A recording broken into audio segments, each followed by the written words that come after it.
Today's day 2 of Unit 9, solving quadratic equations. So first let's go over the homework that was due today. So question number 8, big thing, remember to take that GCF out. Okay, I know some of you were confused as to what you should do after you take the GCF out. If your GCF is just a constant, so there's no variable attached to it, then basically it just drops off, so you don't have to do anything with it. So again, you set your you set your factors equal to 0, solve, and you get your solutions or roots. Number 9, that one you just had to factor. So again, factor set equal to 0, and your zeros would have been 1 and 4.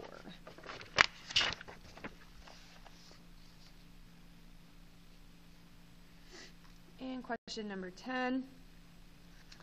So again, on the one side you just had to factor, and on the other side you had to solve. So if it asks you to solve, you technically are factoring, but remember, if it just tells you to factor, this is your answer. Okay? If it tells you to solve, you're going all the way. Okay?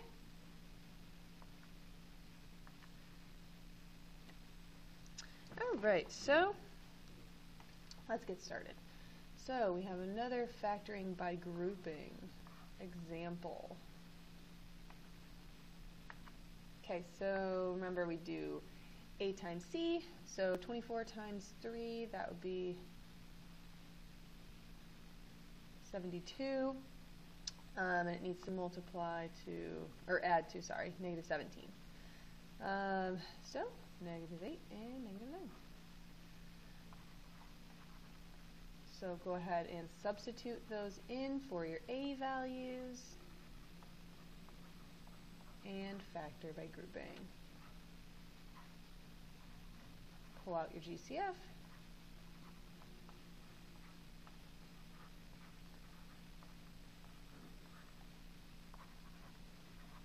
And you have your two factors.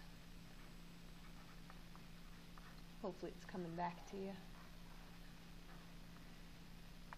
Okay, now our second one, that one, remember, pretend that it was like y squared minus 11y plus 24.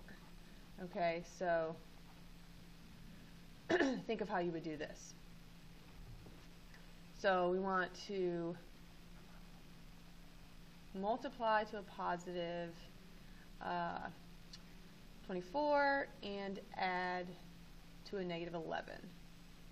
Okay, so again, now for this one, so my numbers are going to be negative 8 and negative 3. So for this one, I would do y minus 8 and y minus 3. So the only difference here are my y's. Okay, so again, the only way to get to a y to the 4th would be a y squared, but everything else stays the same. Okay. There you go. Okay, so the difference between yesterday and today, so day 1 and day 2, is now we're going to have our equations are going to be looking a little different. Okay, so remember the standard form of a quadratic equation is ax squared plus bx plus c equals 0. Okay, so it always must be set equal to 0. Alright, so if it's not set equal to 0, then we have to solve. Okay, so again, all I'm going to do, it's kind of like when you guys are solving for y. Okay, so x squared minus 7x plus 10, well, if I add a 10 to a negative 10, that just gets me 0. Okay, so this is how you're going to start every problem. Okay, so let's try this. Okay, so again, I want everything over to one side so that there's nothing left on, this will be nothing left on the right side. Okay, So again, always look for that GCF if there is one. Okay, and then you're going to solve. So I'm going to get x is equal to 0, and then I get 2x minus 3.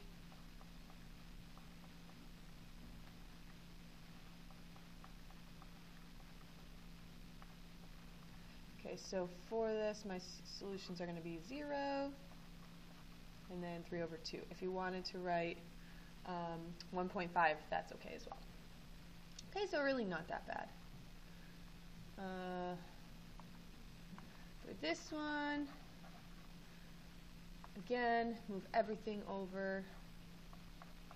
I won't say always to the left-hand side, but I think for the most part I usually set them up like this.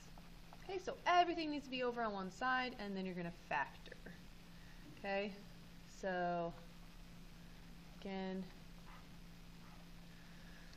let's see. So I get negative 72 and negative 21. So we get negative 24 and a positive 3. Okay, so 4x squared minus 24x plus 3x minus 21, that all equals 0. Okay? Take out your GCF.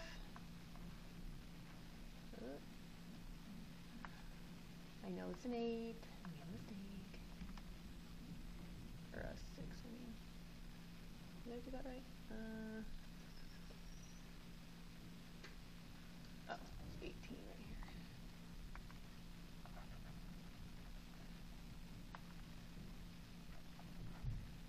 Okay. I'll take out a positive 3, so again I'm left with x equals 6. So my two factors are 4x plus 3 and then x minus 6. And then set those equal to 0.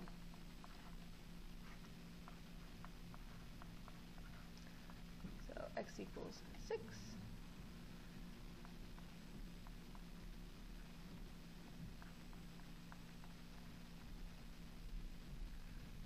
Alright, ran out of room.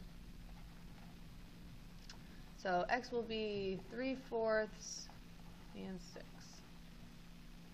Okay.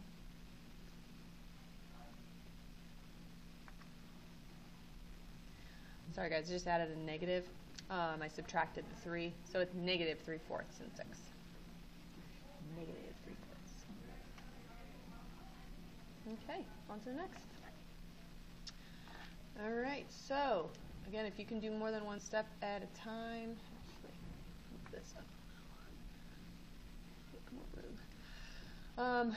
So if you can do more than one step at a time, go ahead.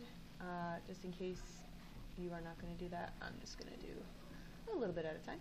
So again, now we have like terms. Before we were just moving everything over to one side. So I get a negative 8x and a negative or minus 2 more, so I get negative 10x equals negative 25. Add the 25. Again, you don't have to do each of these steps separately. I'm okay if you could do a little bit in your head. Just make sure to be careful with your signs. Okay, so again, I'm asking myself what multiplies. Okay, so what's the product? Has 25, and the sum is negative 10. So that would be minus 5 and minus 5. So x minus 5 equals 0.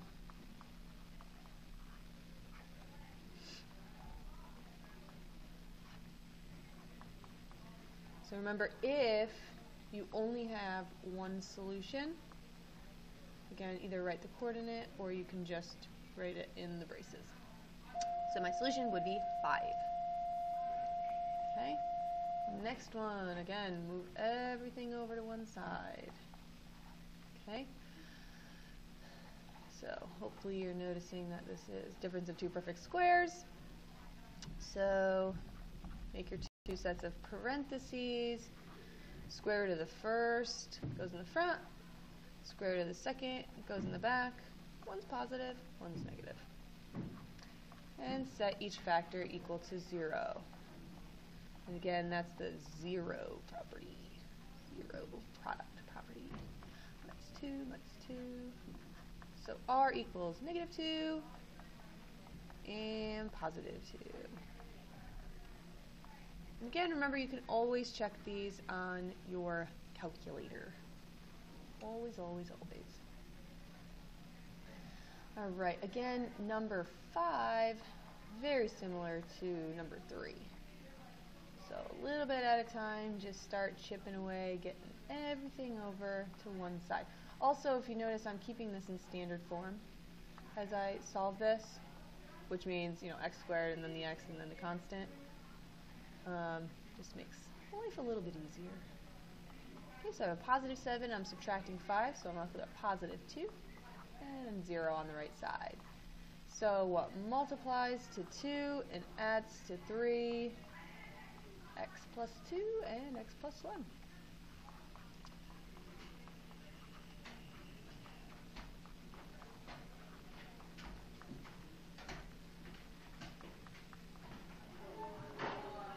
Okay, so if you solve, our roots are -2 and -1. -2 and -1. Alright, so now we have parentheses. Every time you see something like this and you're solving, hopefully you're thinking, ooh, gotta distribute. Okay?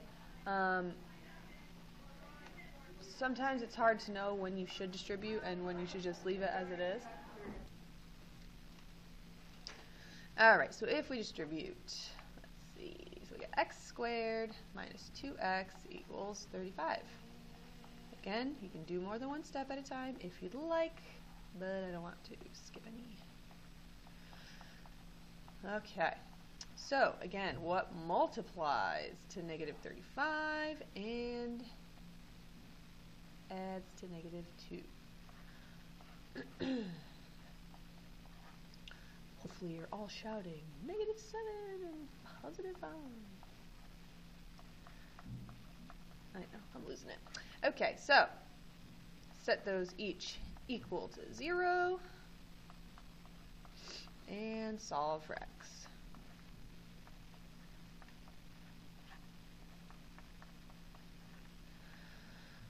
So I usually like to write mine from least to greatest. Ooh, that's positive. But not really a big deal if you don't. Okay, so -5 and +7. Alright, so 7 through 12 on the bottom of page 5, do them now. If for some reason you do not finish them before the end of the period, it is homework. Okay,